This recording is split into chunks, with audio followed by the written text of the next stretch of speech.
Hi, maybe you're like me and you've been shaken by the events of earlier this week and the murder of Renee Good by ICE agents.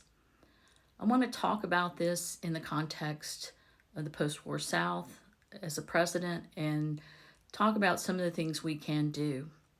Hi, my name is Karen Cox, and I'm a historian of the American South, and I am a citizen of the United States. And I want to do my part to stand up against what's going on. And one of the ways I can do that is by sharing what I know. One of the things that this administration is doing is lying to us repetitively. And they continue to repeat lies until people out there begin to believe that it's true. One of those false narratives is about immigrants and their danger to society, when in fact the people that they have been scooping up in cities across the nation have been people who are hardworking and essentially have no criminal record. They've lied to us about Venezuela going into that country, saying that it had to do with drugs getting into the United States. They call them narco terrorists, when in fact the reality is they want the oil. And this week they have called Renee Good a domestic terrorist, which is a bald-faced lie. They're asking us to ignore what we all saw on video and believe their version of the narrative that she tried to run over an ICE agent. But her public execution was bound to happen. They want us to be afraid, and this was a warning shot for all of us.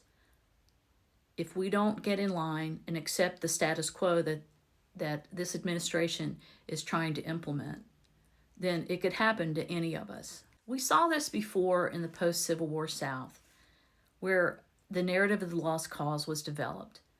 It was a series of lies. The lie that the war was fought over states' rights and not slavery. That lie is still with us. That's how effective false narratives can be. The South also treated freed people in much the same way that they are treating immigrants today. And like this administration, they ignored the Constitution. They created their own system of disfranchisement in such a way that Black citizenship really was second-class citizenship. And they implemented a system that ended Black men's right to vote. And they publicly executed Black men and women by lynching them as a warning signal that they needed to respect the status quo. And what was that?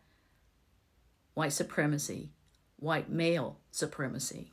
How did they accomplish that? On the one hand, they accomplished it through vigilantes like the Ku Klux Klan.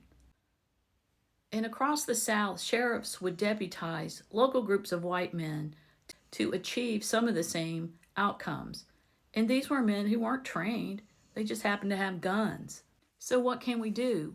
Well, we can look to African Americans in the South who pushed back against the lies and the narratives. And one of the ways they did that was by educating themselves. They knew good and well that the Civil War was about slavery. So follow the truth tellers. Read from reliable media outlets. Read books.